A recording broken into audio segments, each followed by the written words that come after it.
Welcome back to Aspros Auto. Udah lama banget nggak bikin video dan ini merupakan video yang gabut. Jadi hari Minggu kita nggak pulang ke Bandung, kita main aja ke dealer-dealer terdekat gitu ya. Termasuk di dealer yang ada di Depok. Kita lagi berada di Depok, lagi lewat-lewat ngelihat, ada Suzuki nih di Suzuki Sejahtera Armada Trada di Margonda, Depok.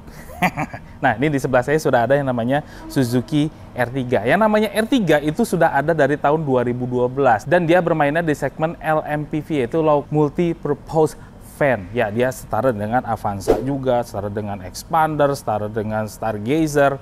Tapi R3 punyanya ini. Nah, di tahun 2012 dia punya keunikan tersendiri. Nanti kita akan bahas detailnya dan juga saya akan menceritakan apa saja 5 kelebihannya dan 5 kekurangannya mengenai Suzuki R3.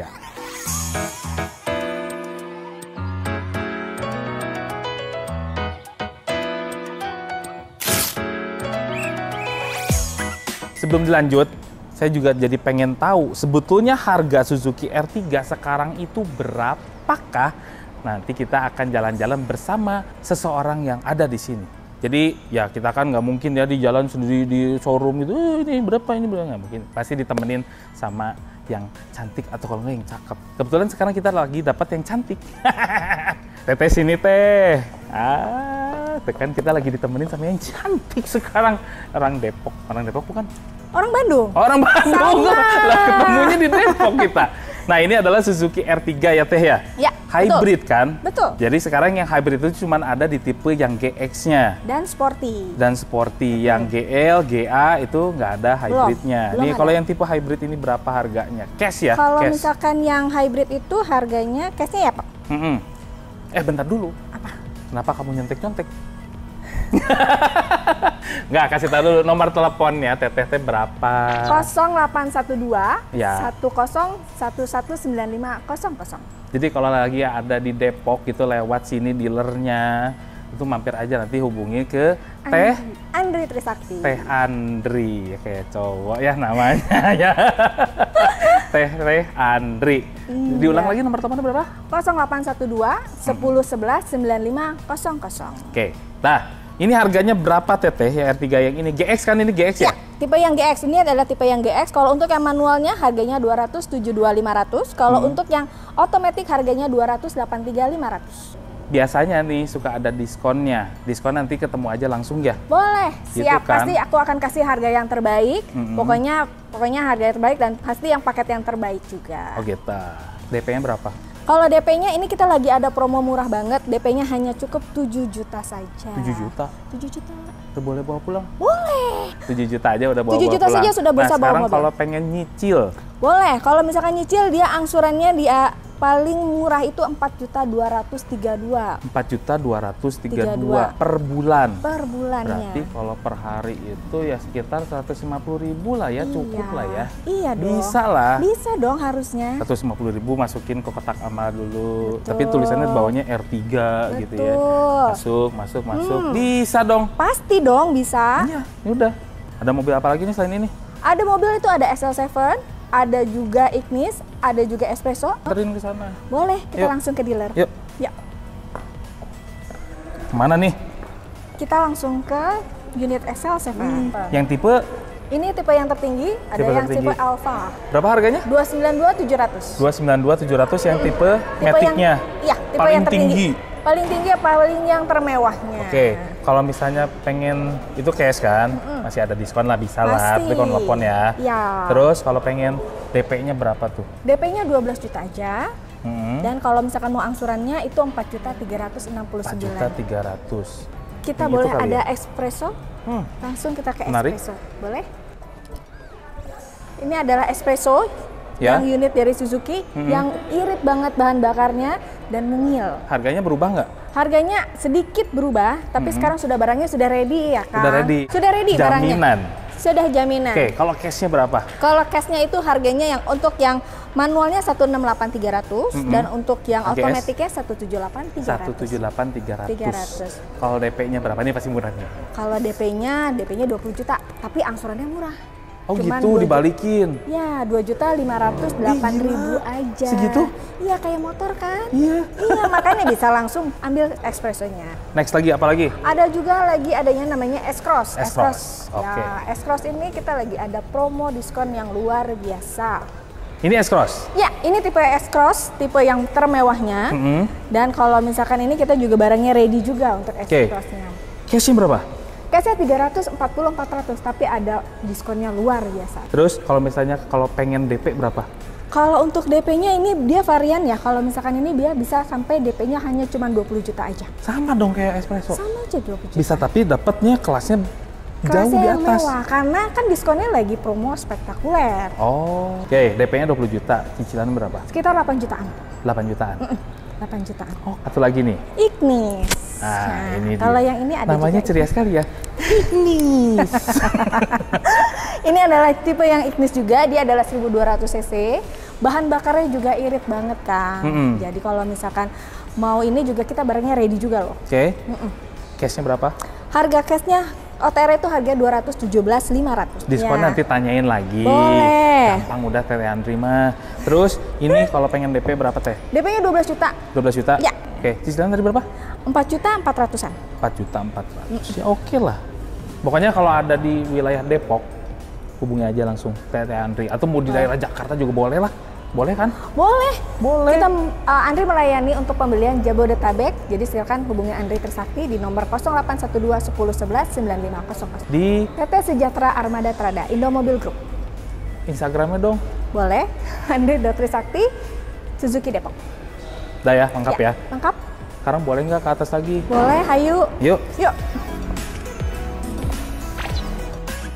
Makasih ya Teh, Oke. udah diajakin ke bawah, terus dikasih tahu harga-harganya. Tapi boleh nggak saya nge-review lagi nih yang ini nih? Boleh dong. Yang silakan. hybrid. Soalnya selama Aspros ada, kita belum pernah nge-review yang namanya Suzuki R3. Boleh, silakan. Boleh ya? Boleh, silakan. Ini Ya Suzuki udah. R3. Kita. Kalau gitu saya nge-review dulu ya. Boleh. Dadah. Dah. Thank you. Yo. Mumpung kita dikasih kesempatan buat nge-review, kita nge-reviewnya singkat aja. Soalnya ini sebetulnya sudah ada dari tahun 2018. Bentuknya memang ada sedikit perubahan. Dan facelift-nya itu baru di tahun 2022. Facelift-nya yang GX atau yang hybrid, dia punya ciri khas di sini nih. Jadi grillnya dia seperti ada kayak ulet-uletan gitu. Yang dulu tuh kan lurus, garis-garis, tapi di sini ada ulet-uletan. Terus juga di bawahnya ada fog lamp-nya masih. Terus juga ada headlamp-nya, proyektor halogen saja. Terus terpisah antara lampu dekat sama lampu jauh, dia terpisah. Nice sih. Sini juga ada alis-alisnya. Tapi sayangnya nggak ada DRL. DRL hanya ada tipe yang sporty-nya. Terus dia pakai velg yang seperti ini. Dia two-tone polish gitu ya. Dia punya profil ban 185/65 ring 15. Depannya cakram, belakang ya masih tromol. Tapi at least di depannya dia udah pakai teknologi ABS dan juga EBD. Spionnya udah pakai LED di sebelah sini. Handle pintunya dia udah ada yang namanya keyless entry. Terus dia langsung terlipat dengan otomatis. Nah, di sini ada aksen-aksen seperti floating roof ya. Karena dia disambungin ke langsung kaca belakang. Yang GX itu berbeda dengan yang sporty-nya. Karena di belakang itu nggak ada spoiler belakangnya. Terus nggak ada penambahan body kit di bagian bawah. Lebih minimalis, tapi saya suka sama yang minimalis seperti ini. Hebatnya di R3 itu ada yang namanya rear defogger. Sayang ya, di belakangnya itu nggak ada kamera mundur. Cuman kalau misalkan nanti beli, itu mah urusan si Teteh nanti gitu ya, Teteh Andri, itu bakal ditambahin kamera mundur kalau mau, itu juga gampang. Lampu belakang ya, LED sebelah sini. Lampu remnya juga LED, lampu ininya masih halogen. Lampu sein, lampu mundur, itu masih halogen.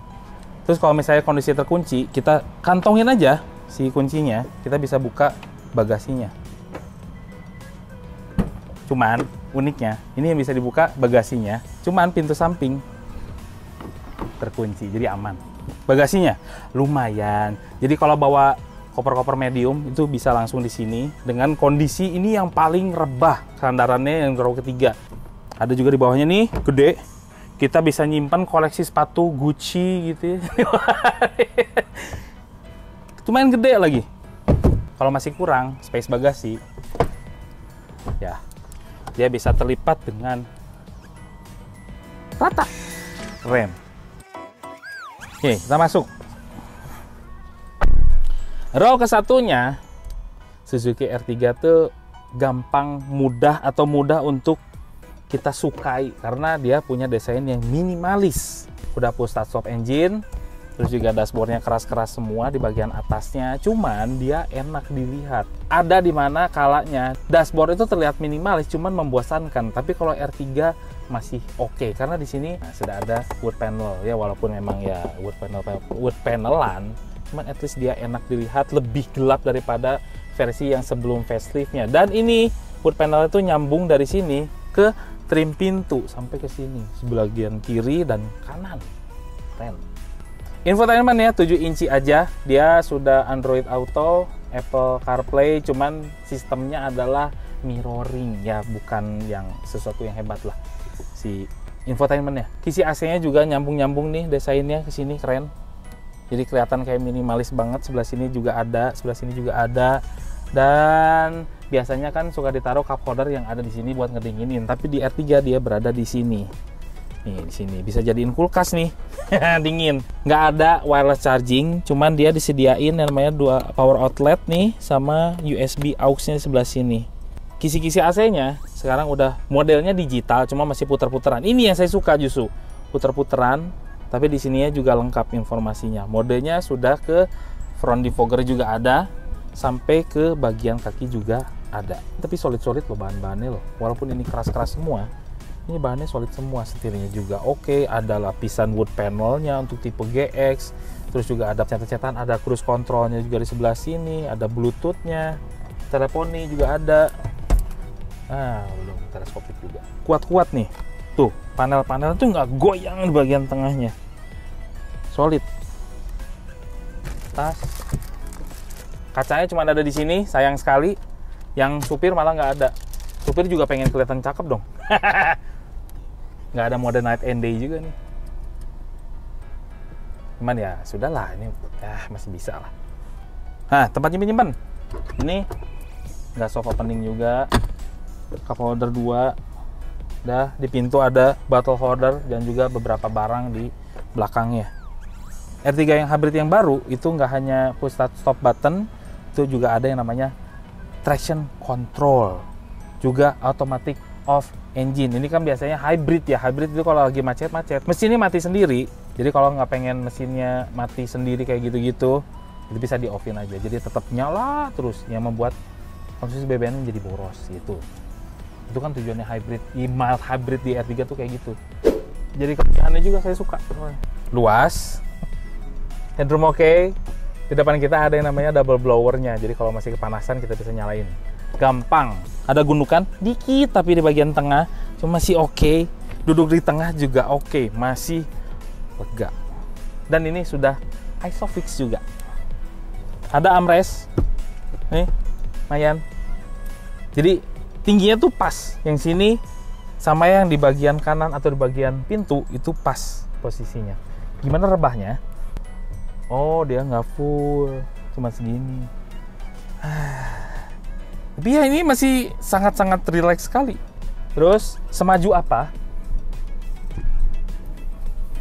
Ya, bisa sampai mentok dia.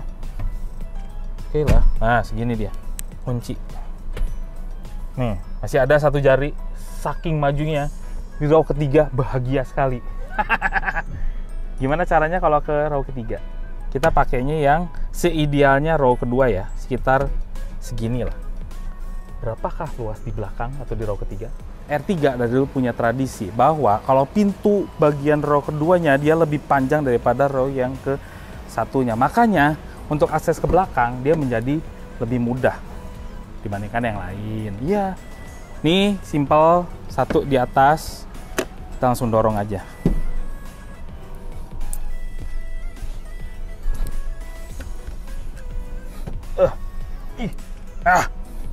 Nah, 3 jari, 2 deng, 2 jari, headroom masih oke. Ini tapi bisa disenderin lagi nih.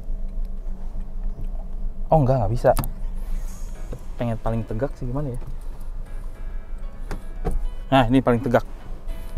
Ya nggak enak sih. Cuma kalau di belakang anak-anak ya masih enak. Cuman kalau untuk dewasa, dah. Ini yang paling relax.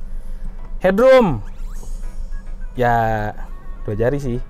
Cuma masih oke. Untuk orang dewasa masih nyaman, kaki masih bisa masuk ke kolong si row keduanya. Sediain juga sama safety belt. Ada cup holder 2 di kiri dan di kanan. Kacanya juga gede.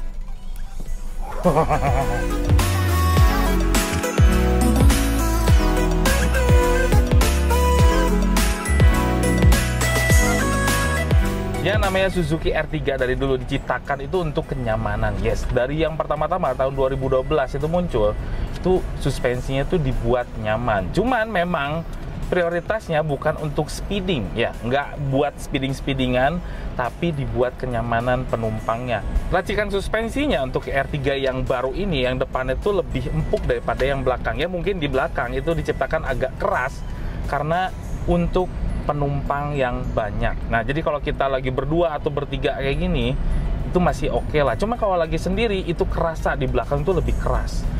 Nah, tapi imbasnya karena dia lebih keras daripada yang R3 yang dulu, kalau di tol, itu menjadi lebih nyaman, lebih stabil, handlingnya lebih oke, feedback setirnya juga oke. Posisi duduknya juga jadi lebih tinggi daripada R3 yang sebelumnya. Dashboardnya rendah, visibilitasnya juga asik nih. Karena pilar A-nya dia termasuk yang tidak terlalu tebal. Ya, ini sukanya R3 gitu. Untuk tipe yang GX, di tengahnya, di speedometernya itu jadi berubah menjadi LCD. Yang dulunya kan masih kayak hampir mirip-mirip kayak kalkulator gitu. Gitulah, kayak kalkulator kayak gitu. Cuman kalau yang ini udah pakai TFT LCD, yes. Terus juga karena ini adalah tipe GX yang hybrid, jadi kesannya tuh lebih mewah. Karena apa? Dia ada pergerakan baterainya, ada pergerakan mesinnya lagi aktif atau kayak gimana. Jadi lebih kelihatan mobil mewah. Satu-satunya LMPV yang ada hybridnya cuman di Suzuki R3. Jadi kita kasih pengertian dulu ya, yang namanya hybrid di Suzuki R3 itu bukan full hybrid, tapi mild hybrid. Nah, mild hybrid itu nggak hanya di R3 aja, tapi di mobil mewah seperti di BMW, Mercy, sekarang itu udah pakai mild hybrid. Jadi hybridnya itu nggak sungguh-sungguh bisa kita pakai full elektriknya, atau kita bisa memilih antara elektrik atau bensin. Tapi di sini mild hybrid itu fungsinya adalah sebagai untuk menstarter mesinnya dan juga mendoping tenaga mesinnya supaya walaupun dia RPM-nya tinggi dibantu sama baterai, jadinya bensinnya nggak terlalu boros gitu loh. Yang biasanya di RPM tinggi 6000 RPM, misalkan kita lagi ngebut nih 6000 RPM terus gitu ya, dia pakai bensinnya itu 1000, cuman karena ada bantuan tenaga dia nggak perlu 1000, cuman hanya mengeluarkan 800 perakan lah gitu. Itu fungsinya mild hybrid itu seperti itu. Yang saya suka dari Suzuki R3 Hybrid adalah dari kekedapannya. Nah, kekedapannya itu tergolong bagus, pintunya tuh berat-berat ya. Mungkin itu untuk peredam ya, traffic noise-nya nggak begitu kedengeran, suara mesinnya halus-halus aja masuk ke dalam, road noise-nya juga oke. Nah, nih lihat ya, kita bandingin. Kita tutup. Jadi kita masih bisa bisik-bisik sama yang sebelah nih. Kita makan apa ya?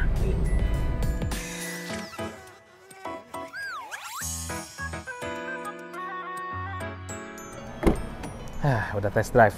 Jadi saya pengen cerita ya, 5 hal positif atau 5 hal yang saya sukai dari R3 dan 5 hal yang saya nggak suka dari Suzuki R3. Yang pertama, saya suka karakter transmisinya. Walaupun dia transmisinya jadul, hanya 4 speed saja, yang memang dibuatnya kalau LMPV namanya multi purpose fan itu bukan untuk cepet-cepetan, cuman untuk nyaman-nyamanan. Nah, transmisi torque converternya Suzuki R3 itu halus sekali perpindahannya, seperti CVT, dan di 100 km per jam dia baru 2500 RPM, yang artinya dia rendah karena dia range-nya tuh agak panjang, final gear-nya tuh rasionya agak panjang. Saya senangnya juga torque converter itu teknologi jadul yang artinya itu udah dikenal setiap orang. Jadi kalau setiap servis itu nggak terlalu mahal-mahal banget, tidak seperti CVT yang semuanya udah berubah ke CVT. Ya Suzuki enggak, karena Suzuki itu ngebuat atau menciptakan mobil itu untuk jangka waktu yang lama ya, dan perawatannya biar murah. Tapi ini saya appreciate transmisinya halus sekali. Yang kedua, starter mesinnya halus banget. Kalau di motor itu macam kayak Vario-Vario yang udah pakai ya generator gitu ya, karena ini merupakan sebuah mobil hybrid, makanya starternya tidak terlalu berisik. Dan kalau starternya tidak berisik seperti ini seperti mobil-mobil yang mahal. Apalagi kalau starter awal memang agak sedikit berisik, itu nggak tahu kenapa. Cuman kalau dia udah start stop engine-nya nyala, itu kalau lagi di macet-macet bener-bener nggak kedengeran banget suara starter engine-nya. Dan juga masuknya antara dia mati sama masuk kita langsung mau jalan itu nggak kerasa banget, getarannya halus sekali. Dan listriknya itu kayak misalnya di lampu belakang itu kayak nggak mati gitu, kayak nggak ngeredup dulu, saking halusnya si starternya. Ini gara-gara mild hybridnya juga, dan memang teknologi Suzuki-nya yang bagus. Yang ketiga yang saya suka dari Suzuki Hybrid ini dari MID-nya. MID-nya dia udah LCD seperti ini. Ini banyak sekali fungsi-fungsinya, mau acceleration, cuman yang ini yang paling saya suka. Jadi ada yang namanya display hybridnya. Jadi seperti mobil-mobil yang harganya tuh 300 juta atau 400 juta ke atas. Jadi ada fitur seperti ini, padahal kan R3 nggak semahal itu juga ya. Jadi ini fitur yang keren. Menurut saya keren banget. Jadi lagi nyetir, wah nyetir mobil mahal, apalagi setirnya juga bagus nih, ada wood panelnya. Mantap. Yang keempat, jadi Suzuki R3 itu nggak egois. Biasanya kalau pengen ngedinginin minuman itu biasanya ditaruh cup holder di sebelah sini atau di sebelah drivernya. Kalau ini untuk bareng-bareng. Yes, dia punya kulkas di sini. Jadi ada AC yang mengalir ke sini. Cuman kalau nggak mau bisa dimatiin. Jadi masukin ke sini minumannya, kita bisa langsung ngedinginin si minumannya dengan tombol seperti ini nih. Dingin deh minumannya. Ini yang saya suka sih. Yang kelima, joknya R3 itu biasa sih sebetulnya. Cuman ini tergolongnya empuk, side supportnya oke, headrestnya juga tinggi, jadi nyaman kita duduknya untuk perjalanan jauh juga nggak capek. Cuman bukan itu saja. Di R3 saya suka konfigurasi jok yang bertingkat ke belakang. Jadi semakin tinggi ke belakang. Nih di row kedua. Ini row ke-1 seperti ini. Row keduanya ini punya headroomnya gede banget kan. Row keduanya kita ke belakang ya. Jadi row kedua itu lebih tinggi posisinya daripada row yang ke-1-nya. Jadi kepalanya yang supir tuh berada di sini, kita lebih tinggi dan makanya headroomnya dia berkurang. Cuman ini masih tetap gede banget, luas. Bukan hanya di row kedua, row ketiganya dia lebih naik lagi. Makanya headroomnya semakin sempit karena di row ketiga itu semakin lebih tinggi lagi dan kita bisa melihat ke depan dengan senangnya. Udah gitu jendelanya gede-gede. R3 itu yang saya suka dari R3. Namun bukan hanya kelebihan, ada 5 hal yang saya tidak suka dari Suzuki R3. Yuk.